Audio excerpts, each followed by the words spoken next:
Tak už nie.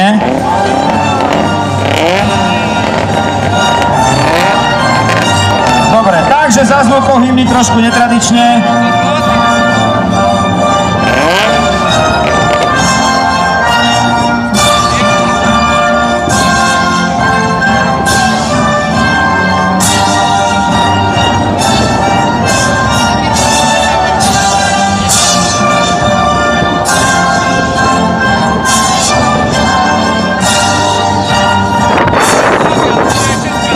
Priatelia, a po hymne Slovenskej republiky štátna vlajka Slovenska púšťa na trať. Dnešné finále divízie H2. Ideme na 5 kôl, priatelia, nezabúdajme, že ideme na 5 kôl. A je odstartované. Aďo Žilik, veľmi zábrať do konca. Steli Koritár samostá na tretiu priečku, Samoodružka ide dopredu. Aďo Žilik druhý, Steli Koritár. A dokonca Dušan Výkor na poslednej priečke. Aďo Žilik dopredu. No a predstavme si, že v tých predchádzajúcich kvalifikačných jazdách si tých chalani, konkrétne Samo a Aďo niekoľkokrát pozicionovali. Adrian Žilik je tam hodina. Na Steli Koritár je v čele. Ale Hans-Jürgen Erhardt tam krásne z Dušana Výkora zabojoval. V cieli prvého kola je Steli Koritár, Aďo Žilik zaostáva. Adrian Žilik, veľký favorit, zostal vzadu. Tak to je veľká škoda. Hans-Jürgen Erhardt s ním bude mať o chvíľočku dočinenia. Aďo Žilik sa snaží stiahnuť niečo z tej obrovskej 10-sekundovej straty.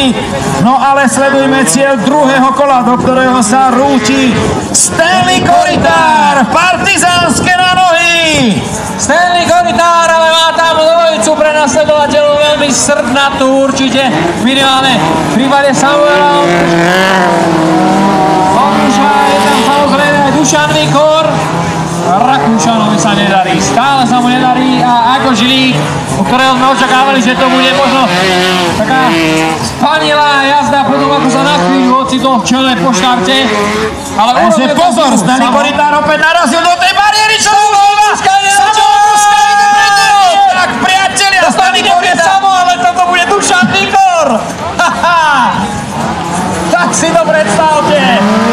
A je to opäť problém podľa mňa s viditeľnosťou, lebo na tom skle je skutočne strašne veľa blata.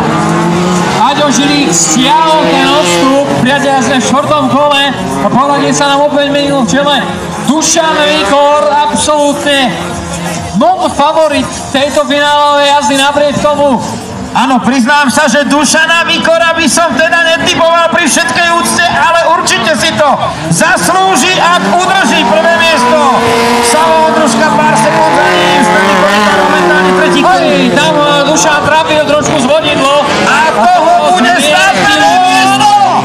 A nie, tak nakoniec Dušan Výkor nebude prvý a Samoodružka musí 300 metrov držať prvé miesto. Ježiši, tak toto je obrovská svola, čo teraz Dušana Výkora postihla pri nájazde do finálového kola.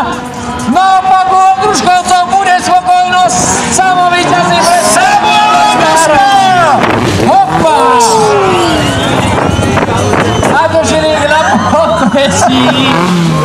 Tak chalani sa brutálne došlíkali. 4. miesto Samoodružka, priatelia, sa stáva víťazom Autoslajdu 2015 divízie H2. Tak my mu samozrejme gratulujeme. Steli Koritár bude prvým gratulantom z jeho súperov. Stanislav Koritár, ktorý viackrát na Autoslajde zaznamenal špičkové umiestnenie a na tom domácom prvom vydaní oslanského Autoslajdu je druhý. Samoodružka, Steli Koritár, víťazná dvojica zdraviaca, hlavnú tribúnu v týchto chvíľach. Uvidíme, či budeme potrebovať aj nejaký oťah, minimálne jeden pre Dušana Výkora. Dušan Výkor, ktorý bol chvíľočku na prvom mieste, tak dobre to vyzeralo. Vy už máte možnosť sledovať aj záznam tohto dramatického finále. Tamto práve Dušan trafil na zvodidlo z vnútornej strany, nepochopiteľne, na zvodidlo z vnútornej strany za stanovišťom číslom 1. No, tuto sa možno dozvieme pri tej tlačenici, pri opakovanom zábere, ako to bolo, pretože v tejto chvíli už Adrian Žilik nepokračoval, už Aďo Žilik bol pretočený a už ďalej v jazde nepokračoval. Ono bol to nájazd do záverečného kola, a Dušan Vikor trafil bariéru zo zvodidiel za stanovišťom číslom 1 z vnútornej strany.